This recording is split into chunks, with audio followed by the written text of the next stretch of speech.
everybody? Welcome to this week's episode of the Dense Pixels podcast. I'm one of your hosts, Brad, joined by my co-hosts, Micah. Hey. And Carrie. What's up? So you'll recall, last episode, I talked about my adventures in Persona 5. And Micah made a comment. He's like, man, I never finished Persona 5. I thought of, I kind of want to get back to it, but I had to start from the beginning. And if I'm going to start from the beginning, like, do I want to get P5 Royal, but I don't want to pay for it? And I let Micah know that it's on sale. And he's like, we'll see. We'll see. I'll think about it. Well, 15 minutes after the show, I went in my PlayStation app. And who's the first person that pops up? Patriska Deca, currently playing Persona 5 Royal. I mean, I thought about it. And I was like, you know what? Persona 5 is... It could be argued that it is the greatest JRPG of the modern era. I can make an argument for that.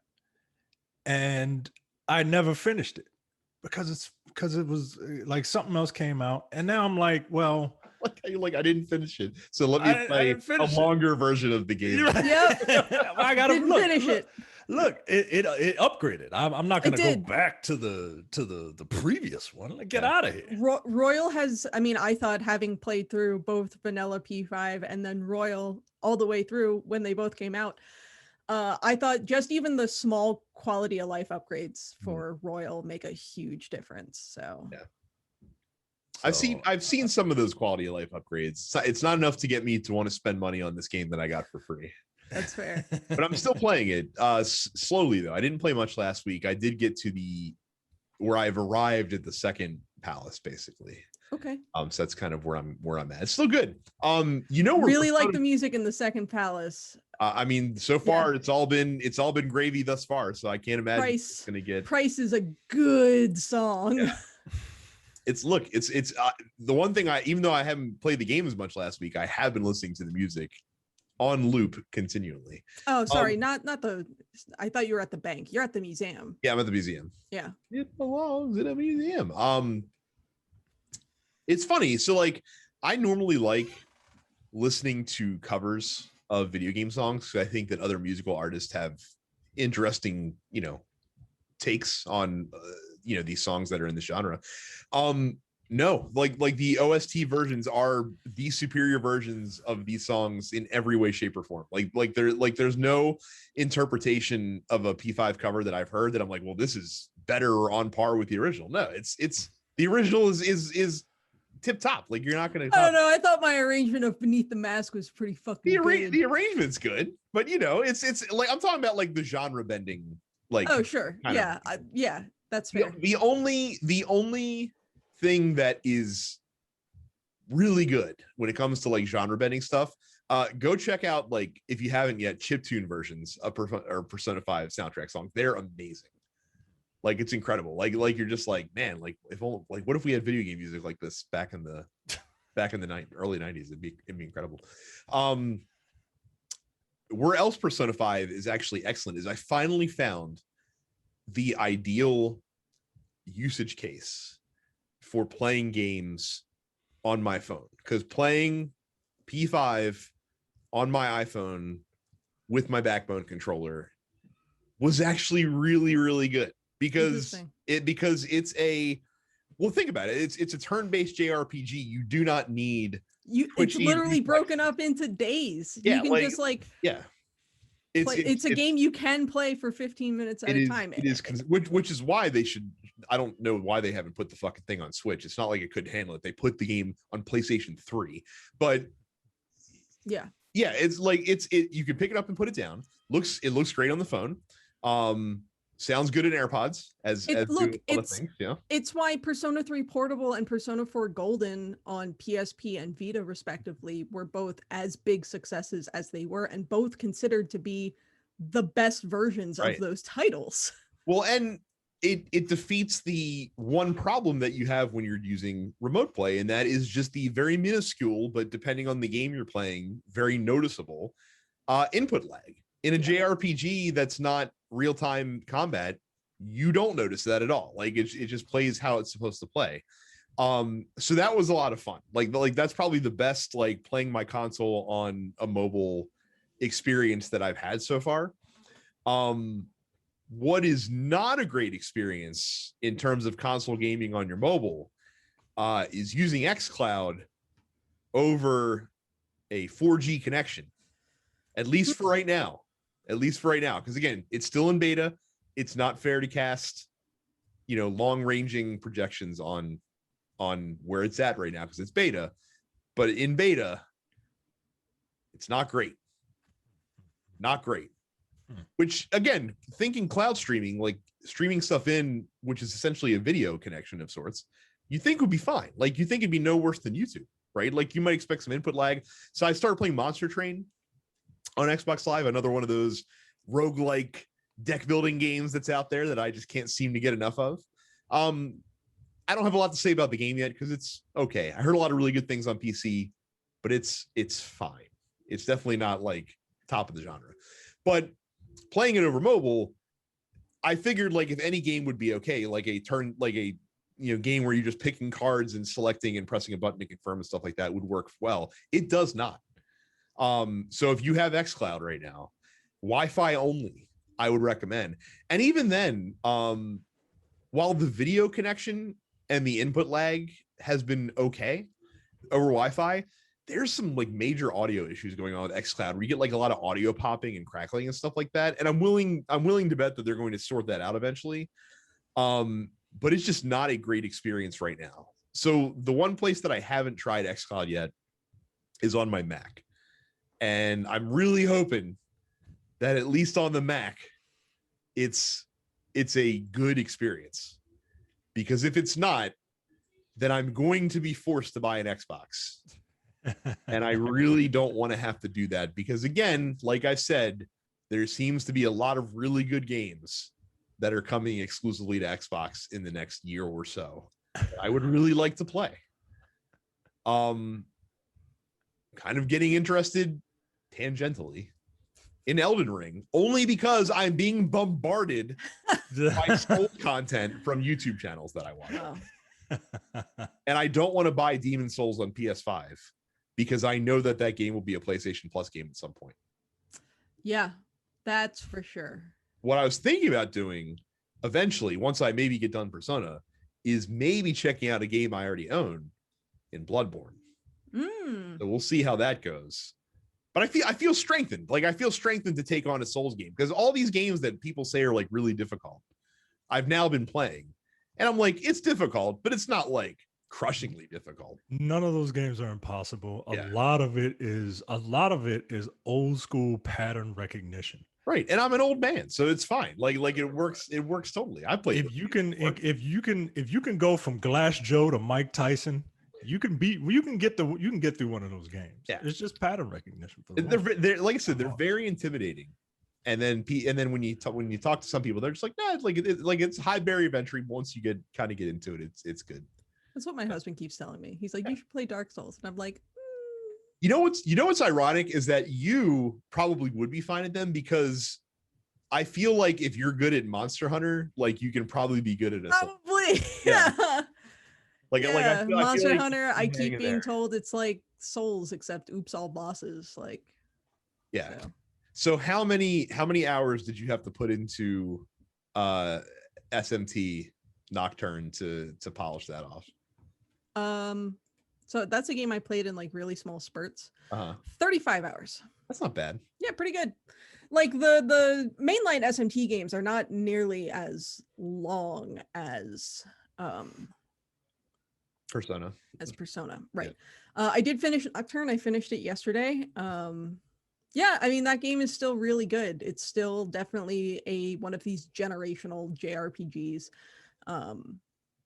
I still think it is a remarkably low effort release from Atlas, given that they did not uncompress any of the music and they did not upres any of the cutscenes, including it's got to be disappointing when you get to the end of the game and get a nice 480p. Yeah.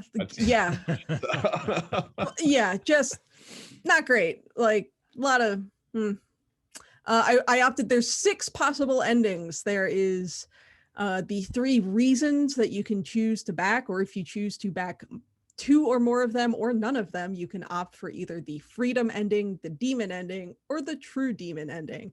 The true demon ending being the most difficult one to get because you have to go through like a whole extra dungeon where Dante from the Devil May Cry series shoots at you in a hallway. That's fun. He fucking chases you around and he shoots at you if you get too close to him. I went for the freedom ending, but I do have a second save that will allow me to go back and get the true demon ending because I defeated all of the fiends, including Trumpeter, that cheap motherfucker. I opted not to do the Labyrinth of Amala dungeon. I just wanted to finish the game because I didn't want to start the new JRPG that I got, which is Monster Hunter Stories 2. I didn't want to start that until I finished Nocturne. So I was just like, I'm just going to get the freedom ending. I will go back and do all the true demon ending shit later because I'm set up to do it. But yeah, Nocturne's still good. Nocturne is another one of these games that people say it's like really difficult and really punishing. And like, I definitely had points in that game where the game just decided like, no, you're dead now. Like, because it just does that. But the Mott fight, the infamous Mott fight, where he notoriously will use this move Beast Eye to give himself an extra turn over and over and over again, and then boost his attack to full, and then use the Megadose spell to wipe your whole party. I beat him in 2 turns, and I wish I had recorded it because I knew he was weak to electric. So I used the electric attack, shocked him, which meant that every physical attack after that counted as a crit, which gave me an extra turn. So I was hitting him 8 times. Both times, and I just knocked him out. Like he didn't do anything. I was like, wow. By the way, that was speaking of, since we're still in the in the Shin Megami Tensei land, that was not a welcome surprise. Like the first time that an enemy got to like do a one more on me. Yeah, like, it goes both ways. You can do this too. Yeah, that's fucked up. Yeah, like, why you tried to hit me? Yeah, it's referred to in the mainline SMT games as the press turn system. I think they just call it one more in the Persona games these days. But yeah, that they can do it right back to you. And that the game will absolutely be like, oh, I see you're weak to force damage. Eat shit and die, buddy. Like. Yeah. No, it's like the amount of times that some of my characters have been just one-shotted is shocking. It, like I said, it seems it's almost like you have to kind of relearn how to play JRPGs in a sense. It's almost as if they made a JRPG that's like a Devil May Cry game of sorts, where it's like your combat encounters take like 2 seconds and they only last like a couple volleys and that's it. It's like launching the cannonballs over the wall essentially, and if you get hit, well, you're gonna die. So that's just kind of how it goes. Can I also tell you that I hate this day and age that we live in, where if you just get curious about a subject, the internet's like, hey, you want to learn all about this stuff? Look, I see you're playing Persona. You want to check out this anime shit? I'm like, no, I really, really don't. Like, I get that I'm watching some Persona videos on YouTube and then I'm listening to the soundtrack. That's as far as I want to go. Yeah. Well, too bad. Here's the thing. You should listen to the Nocturne soundtrack. It's very different. It is the same composer. I believe it is still Shoji Meguro. But yeah, it's there's some bops in there, some different style of bops. Like I said, I've listened to some of the Persona 4 soundtrack and 3 Persona soundtrack. 4's got a great soundtrack. Persona 3's got a great soundtrack. All you need to do is turn me on to it. Like if I find a game whose soundtrack I like, I will seek out stuff from that composer and see what else. Shoji Meguro does really good work. Yeah. He's unique. Look, Nocturne, I don't know if I just got smarter or if I just remembered a lot of shit from the first time I played that game like 11 years ago. But I didn't find it that difficult this time. But if you're playing it fresh, it's probably going to beat your ass and it's not going to be a super enjoyable experience. That being said, the game's definitely been on sale. You can get it for like $40 Mhm. And I'd say it's worth $40. So Very good. It's a good thing too, because so this week has like one very big game, which is a remake, and it has one game that's a good game that's going to appeal to like a few people that care about such a thing, and then Space Jam: A New Legacy, obviously, and then a bunch of stuff that I don't know anything about, quite frankly. So we'll start with stuff coming out today as we're recording this Tuesday. Curve Space on Switch, Outsider Afterlife on PC, and Where the Heart Leads on PlayStation. On Wednesday, Skydome and Space Punks come to PC. On Thursday, Labyrinth City, Pierre the Maze Detective comes to Switch. Ragnarok, not Ragnarok, but Ragnarok VR comes to PlayStation or PC VR platforms. The aforementioned Space Jam: A New Legacy, the game, comes to PC and Xbox. Like, if you needed a reason to get on your Game Pass subscription now, it's got to be to play Space Jam: A New Legacy, the game. Train Life comes to PC. And then on Friday, F1 2021, a game that I would actually really like to get into, but I do not have the time to play a sports sim, comes to PC, PlayStation, and Xbox, because they're very good. Legend of Zelda Skyward Sword comes to Switch, the remake. Restless Night comes to PlayStation, Xbox, and Switch. Stack Up or Dive Trying comes to PC. And Within the Blade comes to PlayStation, Xbox, and Switch. A lot of stuff that I have never heard of. Like, if Space Jam: A New Legacy, the game, is on Game Pass, will you play it? You know what? I'll play it for like 5 minutes. I'm looking at it, and it's a Space Jam game starring a basketball player. Mm-hmm. You would think that it would be a basketball game, but it is not. I've heard it's akin to Chaos in the Windy City. It is a side-scrolling beat 'em up. Yeah, it's Chaos in the Windy City, starring LeBron James. Yeah. Chaos in the Windy City, for those who don't know, who are too young, was a SNES game that was a side-scrolling beat 'em up starring Michael Jordan. Yeah, and many different basketballs that would be like different elements. Like, he had a fire basketball and like an ice basketball and things of that nature. For some reason, Lola Bunny is hitting people with like a frying pan. Like, all right, like, you desexualized why her. wouldn't That's you great, just... but like, why does she have a frying pan? Because Looney Tunes. But I guess, I mean, she's got a gun that shoots a boxing glove. How about we just keep that? Look, I don't know, man. I don't know. Why wouldn't you just make NBA Jam but with Looney Tunes characters? Yeah, like, why wouldn't it just be a basketball game? Why wouldn't it be Because NBA Jam? If they made an NBA Jam-esque game and it was Space Jam, I would be furious. If you're gonna make Why? I love the NBA original Space Jam, very unironically. That being said, I was a child when that movie What, the released. movie? Yeah, you had. What were you, 2? I was older than 2. Well, that does not help I think you you were at all. Space Jam came out in 1996, so I was 6. Nah, yo, you got to be younger than that. You got to be younger than 4 to appreciate that movie, because that movie's a piece of shit. I had a good time. and yet somehow Bill Murray was coaxed to be in that movie. How did Bill Murray agree to be in that? Yes, my good friend Bill Murray was in Space Jam. Jesus Christ. Go to densepixels.com/fans to go to our Discord. When you do that, when you go to densepixels.com/fans, you'll get an invite, and you can hang out with all the people in there. Discord's kind of nice. I would like to use it for, the other features that it has, but for what we're doing right now, I like it a lot. Here's what I like. Like, it's like low impact.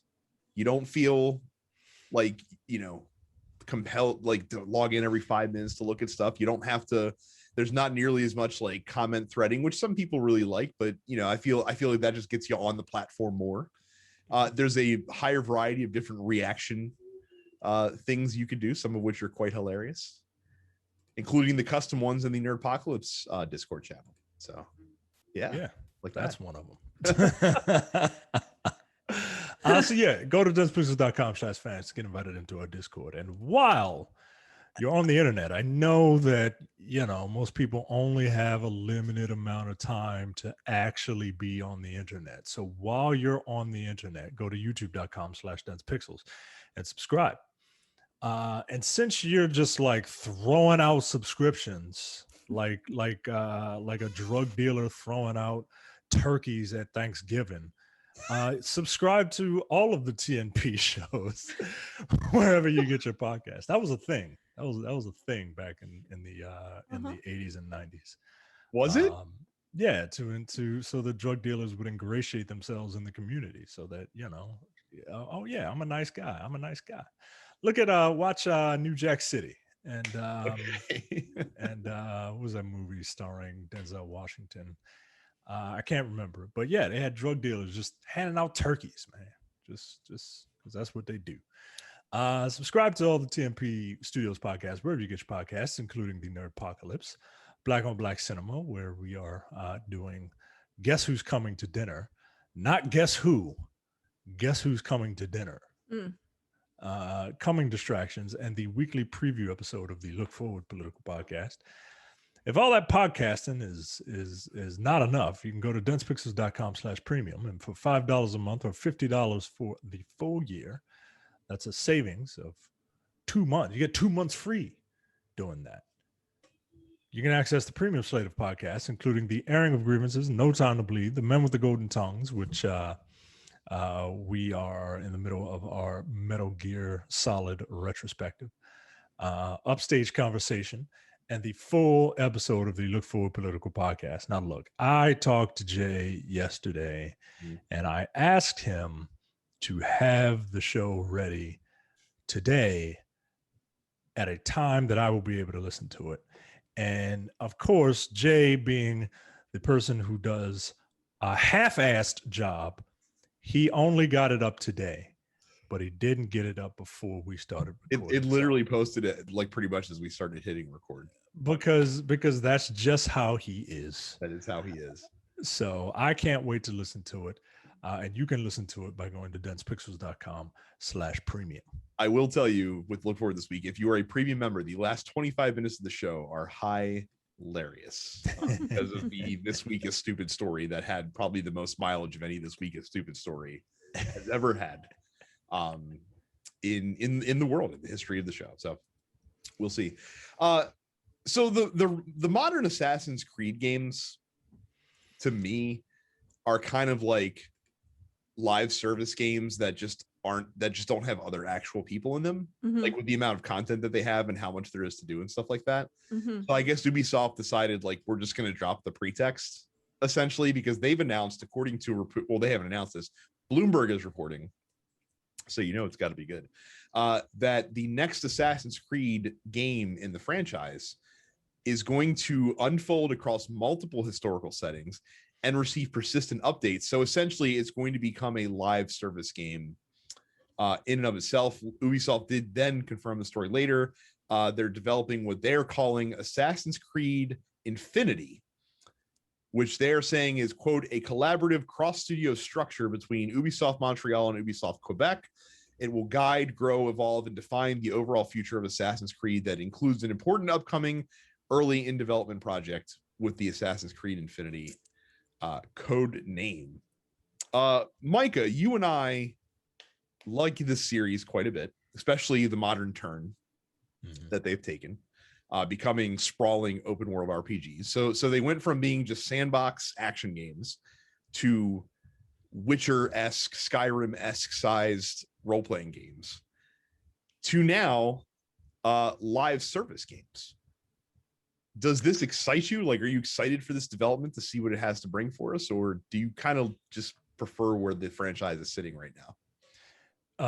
I think you put it well when you said that they're essentially live service games to begin with, now anyway, with the amount of DLC that is prevalent in these games, particularly like day one stuff, like, oh, here's a time saver, here's this, here's that. Like, it's all this stuff that you have the option to purchase, right? And like that's like one of the things with the live service games is how do we get you to keep spending money? Mhm. They have it, they have everything. It's a, I mean, it's a fully stocked store with a bunch of different options for things that you can spend your real life, real money bucks on. So I'm curious about the jumping historical settings, Mhm. but I'm also worried that it's not that the Assassin's Creed stories I follow like a Bible. It's more like I follow them like the actual Bible. You know what I mean? Like like I kind of know what's going on, but like I'm not beholden to it. I mean, it's in fairness, I think the actual Bible might be a more coherent, consistent story than the Assassin's Creed overarching story. Yeah. So the story is already kind of muddled. At least the overarching one. When you drill down to each specific game's story, all right, that's fine. But I can't imagine they're going to be really hyper focused on it. I'm curious from that aspect how this is going to work. Just like I'm curious with all this. Like, is it going to be like Avengers where every couple of months you'll have a self-contained story that takes a couple of hours to get through? Mhm. What are you going to be doing during the downtime? What are you going to be doing in between major content updates? So this is my fear, right? Because like I'm of two minds about this. So my one mind says, huh, this is interesting. Like pretty much every live service game that exists that's popular is like a shooter of some kind, is or a battle royale or this side or the other thing. So doing this, a third person action game that's very stealth driven and things of that nature, could be cool. Like you get to go around with your friends, being assassins together. Like it's kind of an expansion of what we saw in like Assassin's Creed Brotherhood and Assassin's Creed like Revelations to an extent. You could be going around these like giant open landscapes and have all sorts of fun shit to do. And imagine doing like, you know, more expanded versions of like the sieges that Valhalla had, like with your friends and things of that nature, and going through these like cool story arcs and stuff like that. What I'm afraid it's going to devolve into is, like you said, like Avengers, like here's some story content that we kind of drip out slowly, but most of what you're doing is like the side questy kind of stuff that you get in the Assassin's Creed games, which is fine in moderation, but it's not fun to grind on, which is another fun feature of the live service ecosystem, is a lot of grinding for XP and loot and items and things of that nature. And then does this game become a looter? Like Assassin's Creed Odyssey was kind of a looter, and then Assassin's Creed Valhalla kind of pulled back on that and is not as much of a like looter as Odyssey was, for example. So I'm interested, but at the same time, I feel like that there was a kind of cool, because like The Witcher, like in games like The Witcher and Skyrim and all these other like grand like but contained open world games don't come around very often, and it was kind of cool getting something of that caliber reliably every couple of years with the Assassin's Creed franchise. And I feel like that I will miss that, because I really have enjoyed getting into the worlds of Odyssey and more to the point Valhalla, which I sunk 80 hours into in like a month. Like that's not an insignificant amount of time. And I might go back to eventually at some point, like once more the DLC comes out, then I might actually dive back into that game when I get a chance. I think we're also just kind of preconditioned to knee jerk, kind of like wince at the live service, thing. Yeah. Like I feel like that might be like the season pass of today's nomenclature. Yeah, In a lot of ways. I can be real cynical and just be like, no, this is just another greedy corporation trying to, squeeze every single dollar I have. But like that's been the Assassin's Creed franchise for quite a bit. Yeah. So I'm really concerned about what you're gonna be doing. like the Assassin's Creed multiplayer in a couple of games ago. That was really fun, but this seems like a game where you're going to be able to grief a lot if it's just a bunch of random people in an open world playing, and I can see that really turning me off. So I'm curious to see what they look. I'm not writing this off because I'm a fan of this franchise, but I'm gonna need a little bit of convincing, just a little bit, not even a lot. Now, Carrie, I'm curious because I know you're not an Assassin's Creed player. Correct. And I also know that just it being a live service game would not be anything to entice you. However, I am now aware that you are able to be swayed into games that you might not necessarily have dove into yourself by good word of mouth. Yeah. Because you're playing Final Fantasy XIV. Yes. Which apparently is like the big thing now. Like everyone's playing FF. Oh yeah, we're gonna get back. We're gonna touch on that later in news. Yes. Yeah. So if let's say this goes live service. No. Even if like me and Mike were like, come on, you got to get in there. It's on sale. It's like $20. Like, you know, let's fucking go. Let's fucking mount up and get our cloaks on and run around and stabby people, you know, with their hidden blades.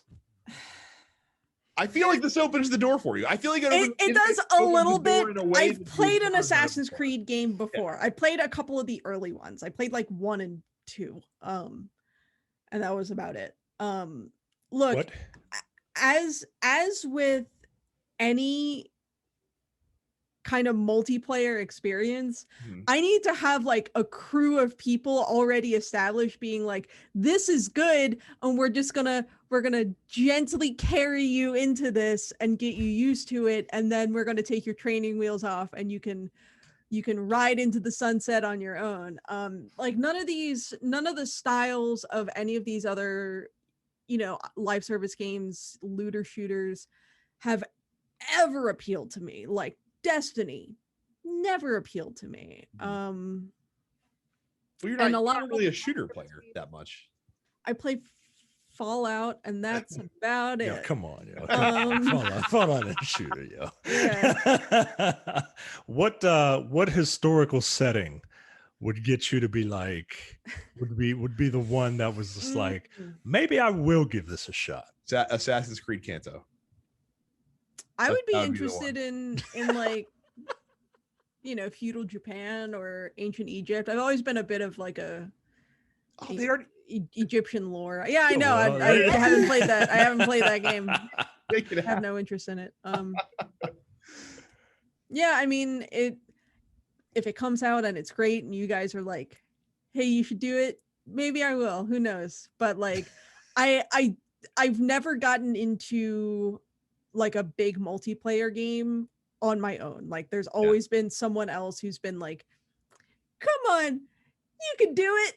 We got you. And now I'm like, you know, I picked up a tank class in Final Fantasy XIV because I finally finished the fucking main scenario of Realm Reborn.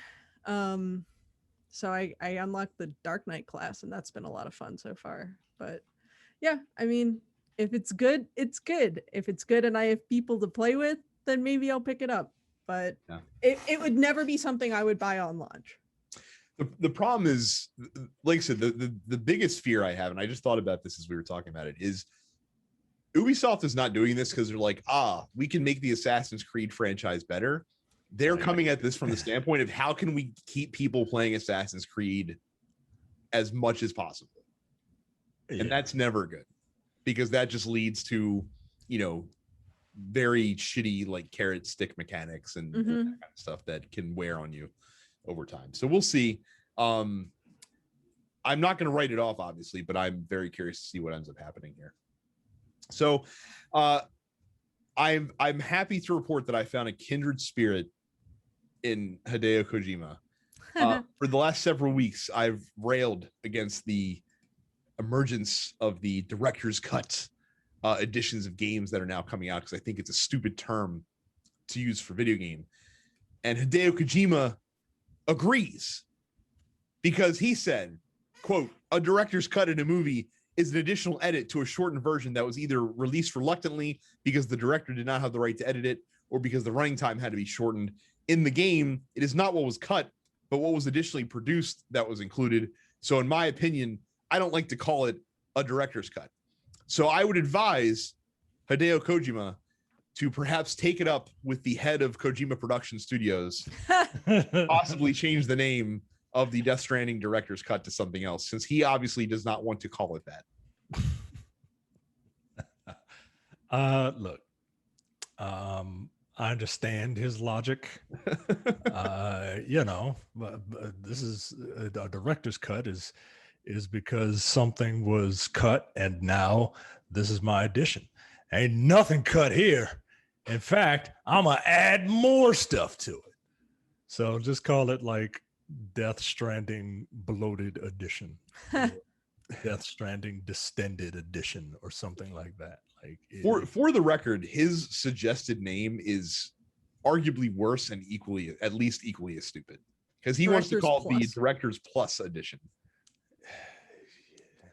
It at least makes more literal sense than director's cut, but yeah, but like the article says, right, like he's come up with terms like transfarring, like I figured he would come up with something a little more catchy than just Director's Plus. No, actually, for the guy that came up with transfarring, Director's Plus is pretty much on brand with the extent of his creativity when it comes to naming things.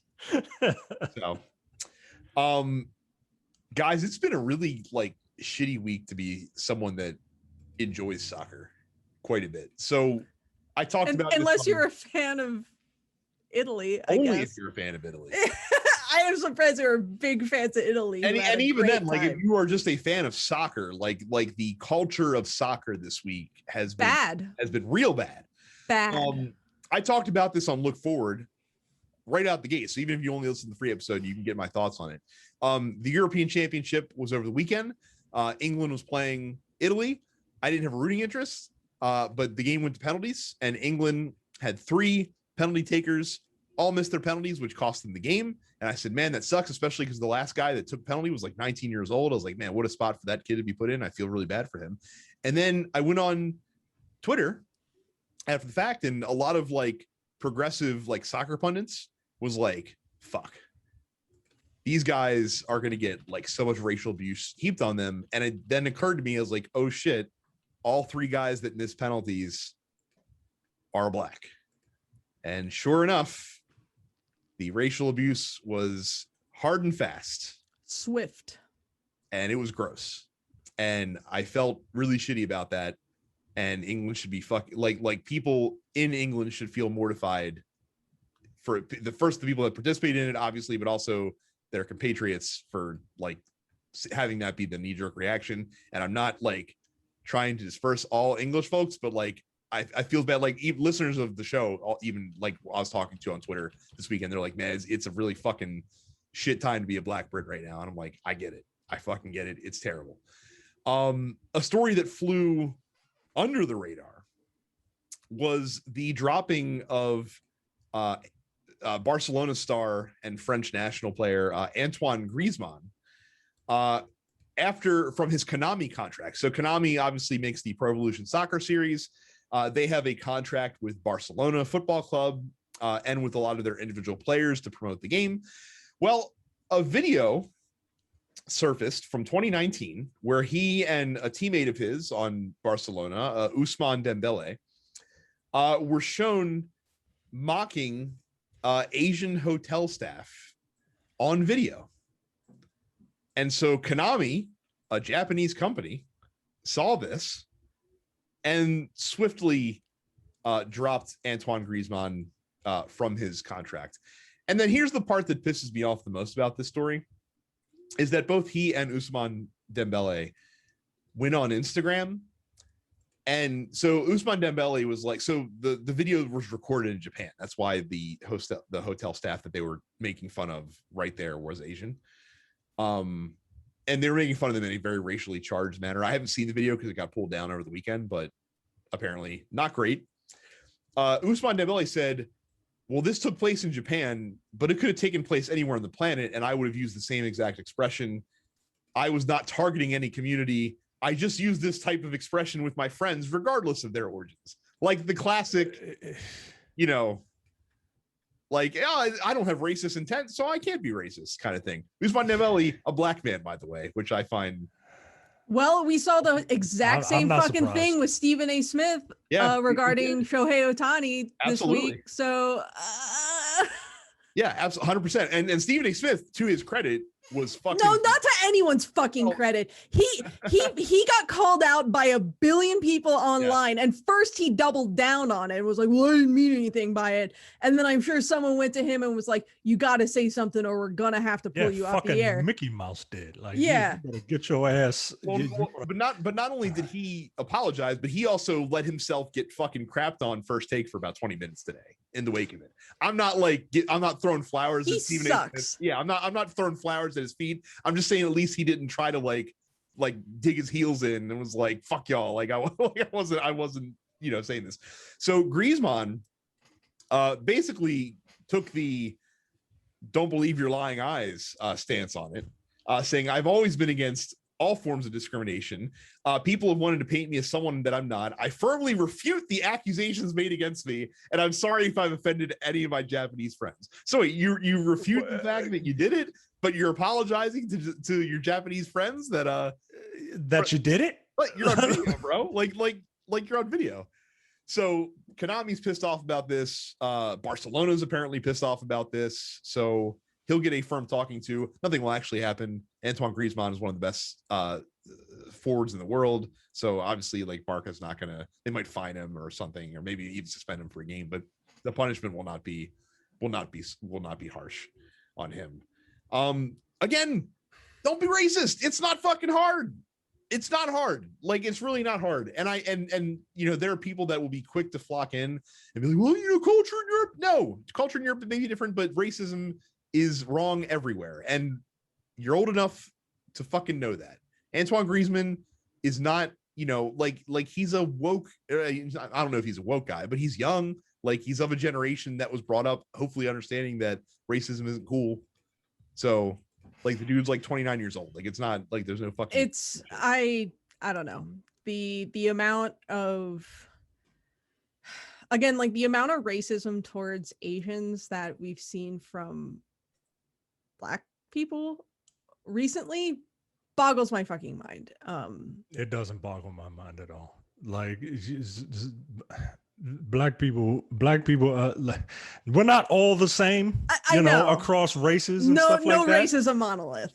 But like, niggas are a problem, and I like, they just sometimes they really are, and it's not some of the stuff that I hear from people who look like me. I'm just like, come on, like you of all people should know, right? Like, you see what is happening. That's why I would never understand why minorities hate other minorities. I would never understand why Black people have this issue with gay people. Well, religion, but like, we know why. It's because it's the church. But it doesn't make sense, right? I don't understand why Black people don't like brown people don't like yellow people, like all that stuff, man. I will never understand it, because it's just like it is happening to you. And it's happening to people that look like you. Right. Like, what struck me so hard about Stephen A. Smith's Ohtani comments is how he was like, what did he say? English. He was like, this guy is supposed to be like the face of baseball, and he doesn't even speak English, and that sort of thing. And it's just like, how is that any different from some fucking white yokel down in Alabama complaining that the guy at the 7-Eleven doesn't speak English? Like, yeah. Well, it's not only that, but that comment is especially tone deaf when it comes to baseball, because you could argue most of them don't speak English. But not even that, but just on a, like, where is on a per capita basis, because obviously, like, raw numbers, of course, the US, right. But on a per capita basis, I would argue that baseball is much more popular in Asia than it is in the US. It is. It's much more popular in Central America than it is in the US. Yeah. And those are not English first speaking countries. Right. So the biggest stars in the game, Shohei Ohtani, plus Shohei Ohtani, not the first Asian star that could not the first universe. Look at Ichiro. Ichiro needed a fucking translator his entire career, and he's a Hall of Famer. Right.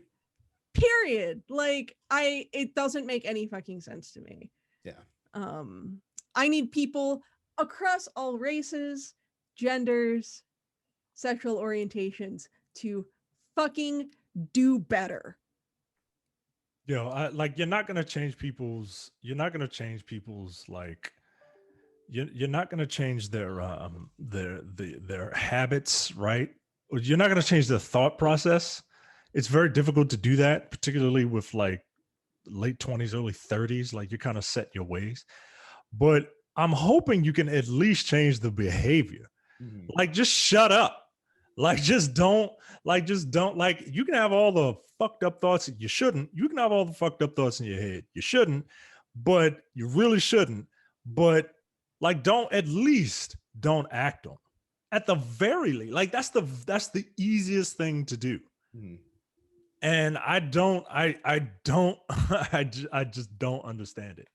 There's one other thing that I simply am puzzled by. Mm-hmm. I just don't understand why Brad keeps bringing politics into video games. I don't know why you're it's as if it's unavoidable. It's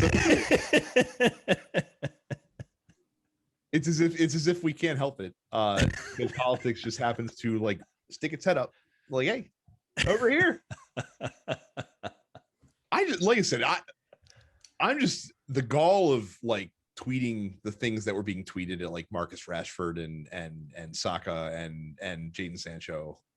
Like, I understand like anonymity is a fucking hell of a shield, but I would be mortified that people that I know would see that. Like you may be anonymous, but like people that know you still can see like your screen name and see what you're tweeting out there. See your face, like, right? Yeah. Like, come on, man. Like, do you like is your level of shame really so non-existent that you're just like, I don't care if people see this? Like, really? Like, that's how you? That's like that. Like, whether you are racist or not, like, you want that public perception? Like, you're proud of your racism that you're gonna tweet fucking like monkey emojis to a fucking black player? Like, is that seriously something that you're gonna fucking do? And that's the thing, man. Like, I used to believe that like one of the ways that we can like try to fight racism is to shame people, right? To make them feel othered, mm-hmm. like they're othering other people, to give them, but like, it doesn't work anymore. Well, and that's been like, there's a reason for that. General conservatism and how things have been heading in the world, like not just the US, like but just general, worldwide right-wing politics has been encouraging people that follow that belief system to be proud of the things that they believe, which is insane considering what it is that they're showing pride about. So I don't get it. But the very trivial cherry on top of the shit soccer Sunday was announced by EA that this year with FIFA 22, the only people that will be able to get a free next gen upgrade for FIFA 22 will be the people that buy the $90 Ultimate Edition of FIFA 22. So if you can't get a PlayStation 5 or a Series X because they're fucking impossible to find, they're making you pay more for the game. They are making you buy and you buy just the regular edition, then enjoy paying another $70 to get the regular edition on PS5 when you finally procure one. Even though like remember last year when they were like, oh, like, we'll let you upgrade, but only if you buy the game between this certain time and you upgrade by this time. We were like, what the fuck are you doing? And they're like, yeah, you're right. Like, we're fucking up. Let's just do a free upgrade all the way around. I think this isn't going to backlash them. And then the other fun FIFA news that has a lot of people in a tizzy is that apparently the PC version of FIFA 22 is going to now be a Legacy Edition. And for those that don't know what the FIFA Legacy Edition is, it's called, here we're going to take FIFA 21, not make any changes, upgrade the rosters, and here you go. There's your game. It's what they've been doing on the Switch since FIFA 17 came out. Wow. Jesus Christ. So, Glad I don't like EA. sports games. Thanks, EA. You guys are truly the most benevolent of all video game companies out there. Speaking of internet explosions, Yeah, this happened today. I was blindsided by the amount of exuberant tweets, posts, whatever, Yeah. about the announcement of Nickelodeon All-Star Brawl, which is a shameless. Yeah, I'm looking at the trailer now. Yeah, it's Smash Brothers. It's Smash Brothers, but Nickelodeon characters. And you know Nickelodeon what? characters. I'm fucking here for it because they're going all the way back to like day one Nickelodeon content. Because Nickelodeon, I believe when it debuted, it had 3 shows and they were Ren and Stimpy, Doug, and Rugrats. We don't have any Doug characters in there. And that might be a rights issue. But yeah, because all I've ever wanted to do is play as Skeeter in a Smash Brothers class. So like you've got some newer characters. You've got some characters from the Loud House, and I don't even know what the hell that is. But you've got Nigel Thornberry from the Wild Thornberries. You've got Oblina from Our Real Monsters. You got like half the cast of SpongeBob, because that's still Nickelodeon's flagship show, even after all this time.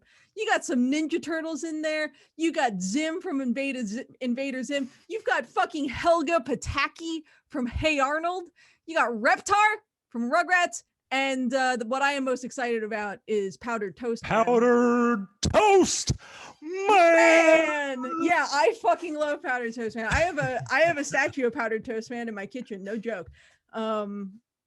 Yeah, I sincerely hope for your sake that this, you better get really big man from Rocco's Modern Life so we can have Powdered Toast Man versus really big man. I really hope for your sake that this game is like $30, because God bless you if you spend $60 on this fucking. Yeah, I don't want to likely spend to that be, much on this game. Likely to be a trash heap game.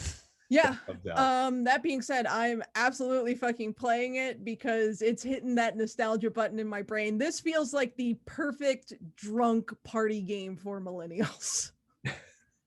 Jesus Christ. I'm ready for it. I know less than a third of these people.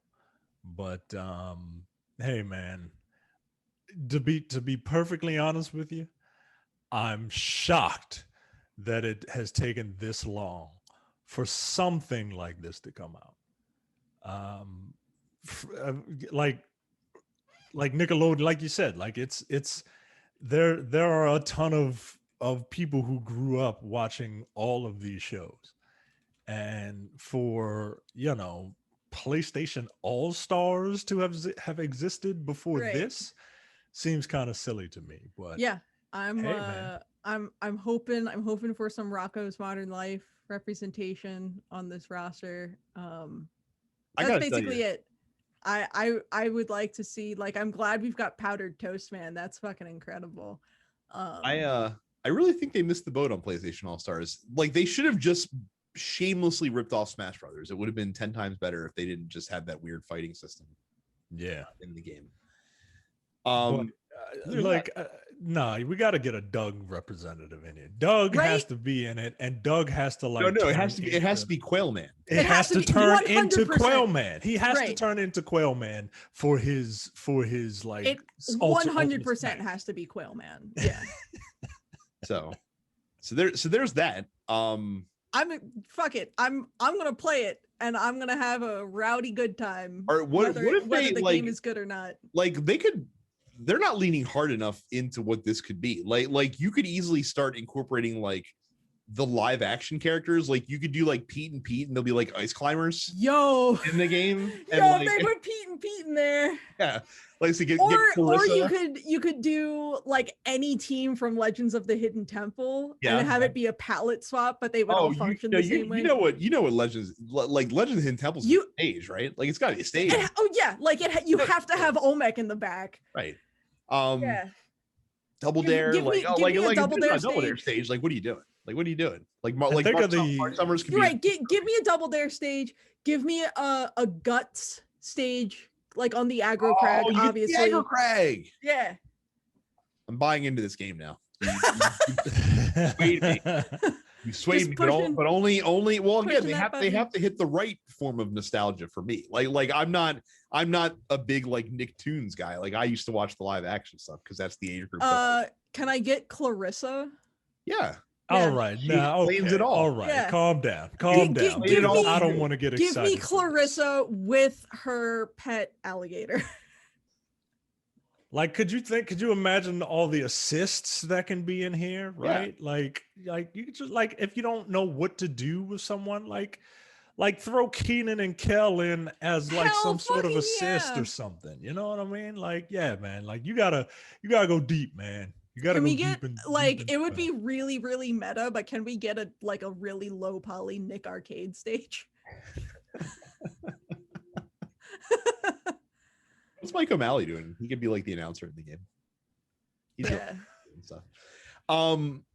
So another unexpected happening. So apparently what this has been attributed to, there's a streamer whose name is Asmongold. That's it. That's what he goes by. And he's like the big WoW streamer. Yeah, but see, if you've not heard of this, because he's a huge WoW streamer. So if you play WoW, I'm sure you've heard the name. So he apparently decided, I don't know why, that he was going to play Final Fantasy XIV for the first time, and he's going to play it live. And the stream was watched by over 200,000 people.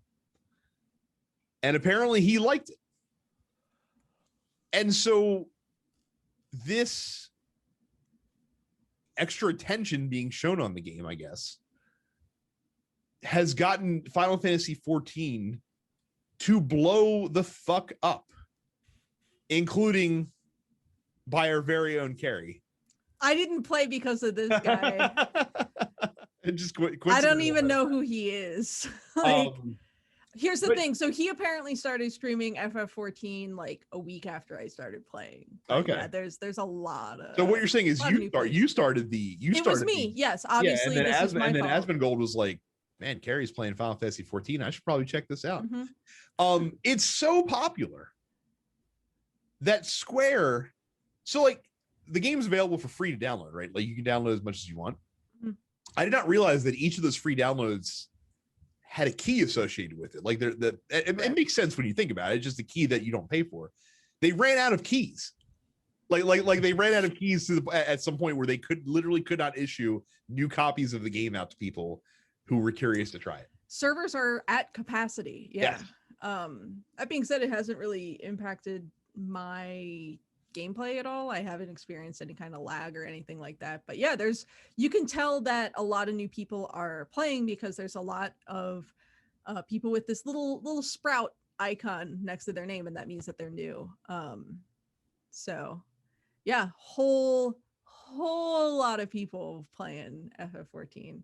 Now, Micah, I understand that you being the voice of reason when it comes to withholding from indulging in vices is not necessarily, However, you are a lapsed Final Fantasy XIV player. Mm-hmm. Stop me from playing this game.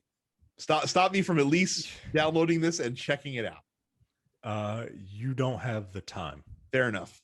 Yeah, that's what I would say. Literally don't have the time. Good call. Look, because there's one thing I can get swept up in. It's a good zeitgeist. I'm just saying. Like if a zeitgeist comes along, I will get carried away in the upward current of it. Yeah, it's. I think it's worth the monthly fee. And if I had the time to play it, I probably wouldn't have stopped, but because it never felt like work. Like it got to the point in Final Fantasy 11 where 11 felt like work, and I was in a West Coast like link shell, so they would want to do things starting at like 11 o'clock and at my time, and I'm just like, I can't do this anymore. But I never got tired of Final Fantasy 14, and I just didn't have the time to play it. So That's fair. I probably don't have the time to play it. no, you really don't. You really don't have the time. It's going to be enough of a feat to be able to tackle Persona 5. So, and there's other stuff. So cool. Yeah, I won't play it then. I admit I'm curious. Because from what I understand, like FF14 is a one of the few games that, while it requires a lot of hours of you, it does actually respect the time that you're putting into it. That's kind of the impression that I've gotten from what I've heard about it, at least in this new version, since, you know, obviously the initial launch was a train wreck. Sure was. Yeah. Yo, that I played that initial. I was so excited, and then I was just so I was so sad. Like I was sad, and when it died and came back to life, it was like a miracle. Yeah, because they fired their whole creative team that worked on the original version and brought in a new team. Like literally, they were like they like demoted the guy who was the director on that game, and he eventually left the company. It was a whole thing. Like, I'd like to blitz through these last stories. Yeah. Let's see. Atlas announced that there is several Persona projects coming down the pipe. Yeah, I put this on there. This broke today. September is the 25th anniversary of the Persona franchise. So they are currently teasing 7 Persona related project announcements, which could be anything from like new games to anime series and shit like that. It could be anything. We're expecting a couple new games, and they also basically have said that Persona 6 is sort of in pre-production right now. So yeah, some of the stuff that they are teasing includes these like little boxes that say secret on them, and we're sort of anticipating seeing like a new character or something like that. So who knows? The thing that I am hoping for the most as far as this Persona celebration is them releasing Persona 3 on PC, so that I don't have to play it on a tiny television on a PS2 in my basement. I can play Persona 3 whenever I want. I just don't want to play it on a small I mean, look, that's fair. Yeah. I feel like that's a fair thing.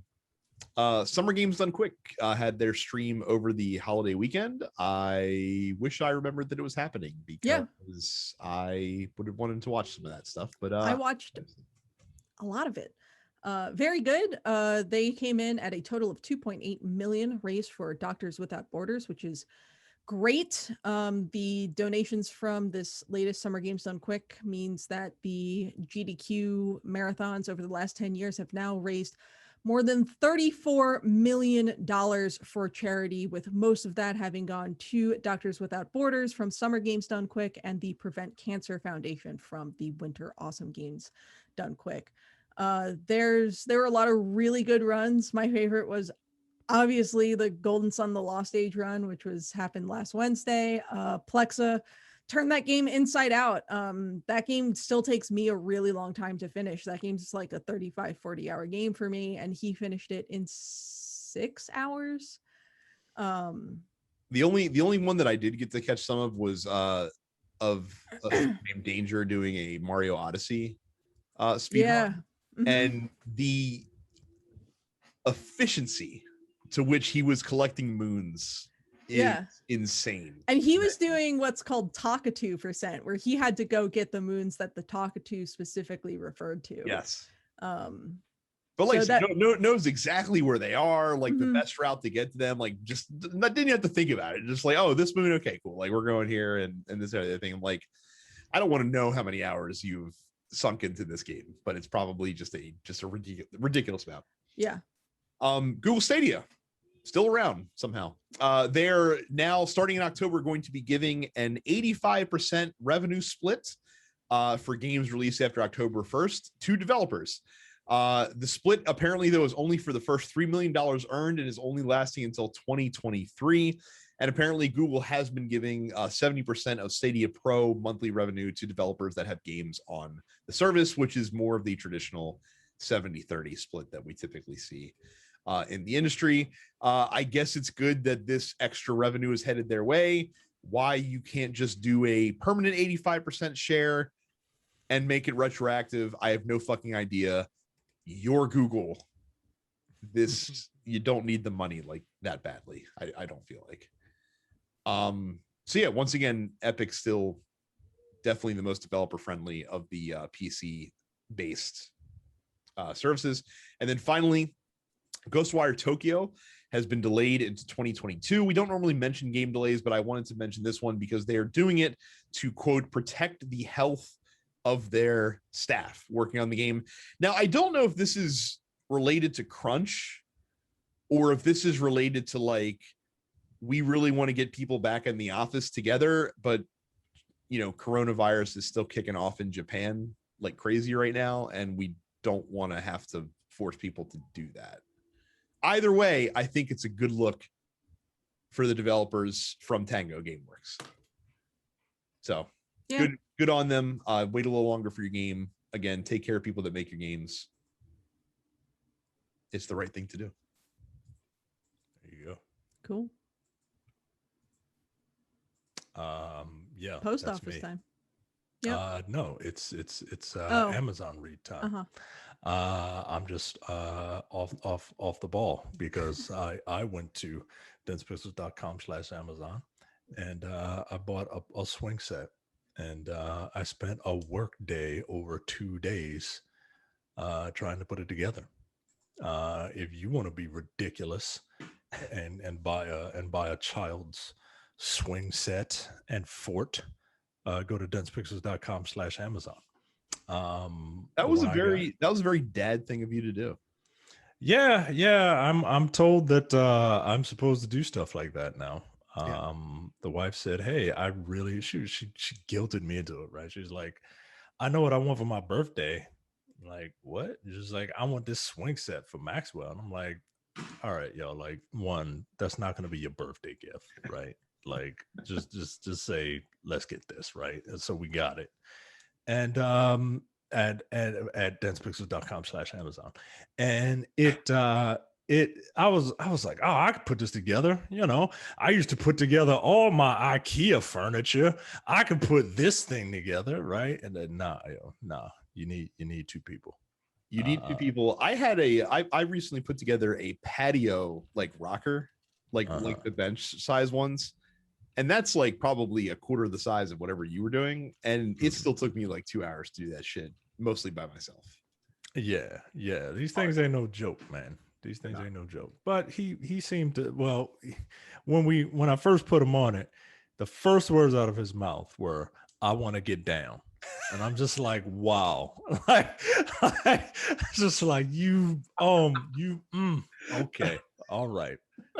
But he likes it now because his little neighbor girl comes over and she plays with it too. So if you want to do a dad thing, go to densepixels.com/Amazon and buy your child an outdoor play set.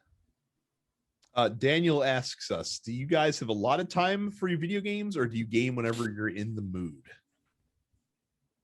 When I'm in the mood, but I don't have a lot of time. I'm relegated to playing games at night now. If I'm really busy, like sometimes if I'm not busy at work, I'll play during the day. That's how I got through Mass Effect so fast, right? But if I'm, work's kind of picked back up because it's construction season, and so I'm usually relegated to playing games at night in this room with headphones on because my son's room is next to me and I don't want to wake him, and the TV's on his wall, so I don't want to wake him. So yeah, and then I only have a certain amount of time because I'm old and I got to get to bed. So I got like 2 solid hours of gaming time. Yeah, I mean, I sort of play whenever I work from home, so Yeah. I can For do that. me, when I am home, it's when the mood strikes. Like there's sometimes where when I get home, like I'm really jonesing to play something I was thinking about during the day, basically, or or vice versa. And again, that's kind of one of the other reasons why I'm really like trying to the cloud, or not the cloud shit, but the remote play shit as well on the phone, because that way, like I don't have to be away from my family. Like even if I'm trying to play something, like if I'm just chilling and they're like, oh, you can chill, but but I'm like, oh, I'll still hang around. Like you can still be present, but not present simultaneously. So that works out pretty well. Rev asks, what games do you wish were backwards compatible that aren't? You mean games from previous generations that I wish were playable on current consoles? Yes, I'm assuming that that's what we're going with. The Twilight Princess and Wind Waker remasters for Wii U. I wish you could play on Switch. I don't have a specific game to call out. I just wish it was way easier to play games from previous console generations. Like we shouldn't have to wait for these grandiose HD remasters or stuff like that. Figure this shit out. Just figure it out. It can't be that hard. I mean, Nintendo's put a ton of shit on SNES and NES Online. Right. They should have more. Right? Can't like I would think that at the very least, if you're like Nintendo, right, you could build an emulator. Right. They have like that's literally what that's what it is. SNES and NES things are. They are basically big emulators that play the game. So yeah, I don't know. Make it easy. I don't have an answer because I generally don't, unless I really like the game, I generally don't go back and play old games. Like last game I did that with was Asura's Wrath, and just the loading was just like I can't take it. but imagine getting to play that on your PS5 where the load times would be non-existent. Right. Like it would load lickety split. It should be easier for you to play Asura's Wrath on your PS5. Yes, it should. Honestly, that's half the reason why I've enjoyed like Nocturne and Persona 4 Golden on PC, is because those were PS2 games, and so playing them on my gaming PC means that they run much faster in general. So Cam asks, Money in the Bank this Sunday. Who do you people have winning the briefcase this year? I gotta admit, I'm not really following the wrestling as much as I might like to right now. I would say that for my money, the most interesting winners from a storyline perspective would be Alexa Bliss on the women's side of the bracket. And I gotta see who's the top men's heel that's in the Money in the Bank match. Seth Rollins. That could be interesting because of the whole Roman Reigns connection and the fact that both of them are just complete shit heels right now. Right. So that could be good. Who else is in the men's match? I'm going the opposite way. I'm going the face on the men's side with Big E. Partly because I'm trying to will it to happen. Actually, you know what? I will side with you on that because I feel like that Big E with the briefcase, would be incredibly entertaining. Yeah,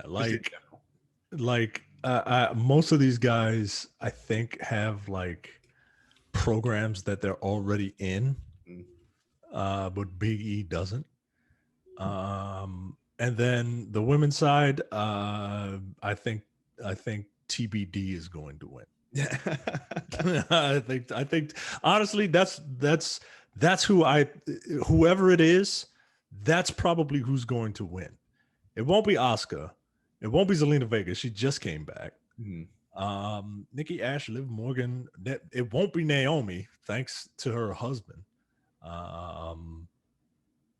Alexa Bliss, maybe. I would hate for it to be Natalya, but just because I don't find Natalya interesting. So whoever it is, I think has a good shot of winning it. Well, I mean, if TBD is Becky Lynch, then that's right. Like, come on. That's the ballgame. Trey asks, odds that Konami puts out a Metal Gear Anniversary collection like they did with Contra and Castlevania. Get the fuck out of here. Like, it's tough. It's interesting. I feel like it's almost a damned if they do, damned if they don't kind of situation. Because if they do, they're going to get shit on because of their falling out with Kojima. And if they don't, then people are going to complain because they didn't do anything. Was it Metal Gear or Metal Gear Solid? Or are we assuming it's Metal Gear Solid? I would assume it's Metal Gear Solid. If it's Metal Gear Solid, it's not going to happen. Yeah. But what anniversary? Oh, I guess next year's 25th anniversary, isn't it? Or not next year, but 25th anniversary. Yeah. 2023 would be 25th anniversary. Yeah. I mean, look, they should. They won't. And when they do, like, it's like, I think Carrie's right. It's a no-win situation for them because it's not going to be perfect. Because even if they do, like, I would imagine that Metal Gear Solid 4 is not going to be on there because I don't know what the right situation looks like around that game. It'll probably be like they'll probably do 1, 2, and 3. It'll probably have Portable Ops and Portable Ops Plus on it, which is fine. But they'll be missing some games. I'll be mad because they'll ignore the Metal Gear Acid series, which I liked and nobody else did. I liked Metal Gear Acid, goddammit. I played both of them and beat them both. Give me card-based, turn-based strategy all day long. What a good game that was. And ignored it existed. Honestly, I would be satisfied if they even just put out like the all the cutscenes. Like what we're doing with the Men with the Golden Tongues. Mm-hmm. Like, just give me that. I'll be fine with it. So it'd be cool if they did, though.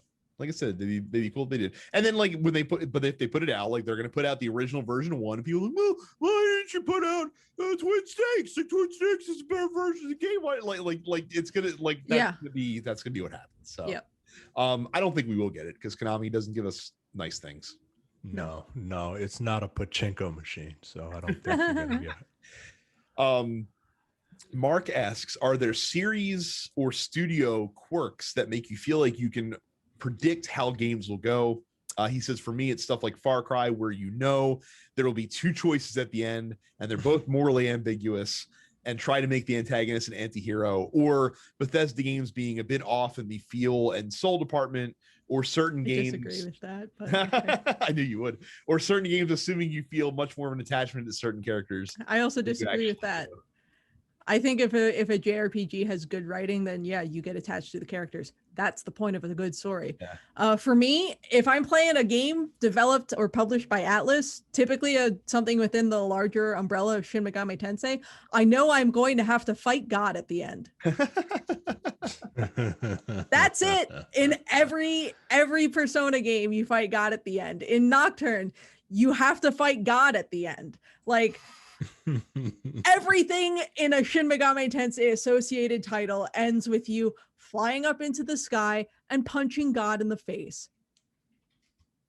The other thing about all those games, Universal, Persona, SMT, Digital Devil Saga, all of them, they're almost all about, rather than good versus evil, it's almost always law or order versus chaos, which I have always found really interesting. So trying to think of stuff that is like almost like signatures of different studios. I mean, nowadays, like if Naughty Dog puts out a game, you can be sure it's going to have it's gonna be a third-person action game with light stealth elements in it. Yeah, that's a guarantee. Yeah. Like, God damn, like there's a reason why Naughty Dog's production value is off the chart, because they keep making the same game over and over again, guys. Yeah. Uncharted and The Last of Us are the same game. It's just that one focuses more on the action and one focuses more on the rudimentary stealth. They are flavored differently, but they are the same game. One is just a little spicy. But one game you actually have ammo, and the other one not so. Now watch them come out with something completely out of left field. We'll see what happens there. Change of pace would be nice. Yeah, I can predict when Square announces a JRPG that it's going to be at least 3 or 4 years before I see it. That's a pretty good indicator of things to come. I can also predict that if it's a live service game, this isn't studio specific. It's never going to quite figure it out up front. Like I'm baking in expectations of Rocky Road from a content standpoint from the get-go until they figure out what the game is. And you can't figure it out until you get millions of people playing it. So Yeah. Romarius asks, what games would you rather just watch the gameplay or story of rather than actually playing it yourself? Metal Gear. I mean, I love the story of Metal Gear. I ain't ever gonna play any of those games though. I'm trying to think if there's any series that I find so interesting that I want to experience it, but I do not at all want to play it. I feel like I need the actual immersion in the game to really enjoy the story that it's telling. There's not a whole lot of games that I've watched like Let's Plays for that I haven't either then wanted to play or wanted to get more of, even though I'm not touching this whatsoever. Maybe a Rockstar game, right? Like maybe like a Grand Theft Auto. Any of them, I find their stories interesting, but the way the story is told, it's told a lot through gameplay, right? Like the mission structure is very simple, right? Like here's a cutscene introducing the mission, you go do the mission, and then maybe you get a cutscene afterwards, or you just like you're done and then you go to the next mission. If there was a way to kind of string those along a bit, Disco Elysium is an interesting game. With an even better story, and I find myself like just wanting to hear the story. Like I feel like that game would be a great podcast to listen to. You know, the games where narrative is first and foremost, not saying that this person makes quality narrative, but I'm using David Cage as an example, right? Like he doesn't make quality narrative, but if the narrative was quality, I would watch it. That's interesting. That's an interesting way of putting it. Yeah, like his production value is good, right? His production value is off the charts, but he can't make a decent game to save his life. He sure did fucking Martin Luther King androids, didn't he? Yeah. Like, all right. That dude's an asshole. I find that story interesting enough. I just don't want to go through the motions and the stupid bullshit and the like, oh, you have to move the joystick down. And like, I don't want to have to do a quarter circle motion to open a door. You know what I mean? Like, I don't want to have to do all that. As much as I love playing Spider-Man, like I could watch all those cutscenes again by themselves because it's a good story. And any one of those Telltale games, again, very clunky in terms of actually moving from one place to another, but I think the stories are interesting. Finally, Johnny asks, have you guys ever gone down the YouTube rabbit hole to watch reviews of some of your old or favorite games get eviscerated or praised? Nope. I don't give a shit what other people think about the games that I like. I like the games that I like. No one's going to change my mind. I am supremely guilty of doing this. Well, but not because I don't care whether they give it like a thumbs up or a thumbs down. Like I'm not there for like the 8-minute like just straight review of the game. Okay, I'll say like I'll watch like retrospectives of games that I enjoy. But I'm like if you're gonna be critical of a game that I have or not critical of a game that I have a severe attachment to, I'm curious to hear why you think that in the same way that I'd be curious to read, to watch like a film critique or something like that of a movie that I really like, to understand, to try to gain greater insight into it and to kind of like help, see where my own feelings stand, based on new angles being presented to me and stuff like that. So like I very much enjoy that kind of stuff. If it's like the fucking 5-minute IGN review of a game I played 5 years ago that I liked, no, I'm not time with that. Like that's not what that's for. So But no, Yeah, you spend way too much time on YouTube. So I agree. I haven't done that a lot, but you know, I've done it with games that, like, last time I did it was with Final Fantasy VI. Like, this one guy who had a, you know, it's his favorite game ever, right? And he explained for 40 minutes why it's his favorite game. Was this the Pro Jared?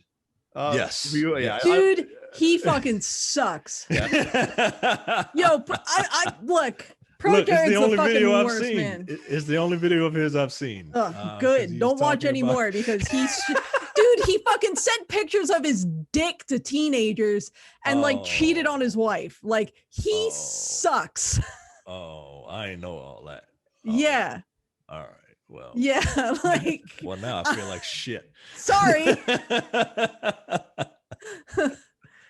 Well, that's unfortunate. I did not know that either. Yeah. You learn something new every day. Sure do.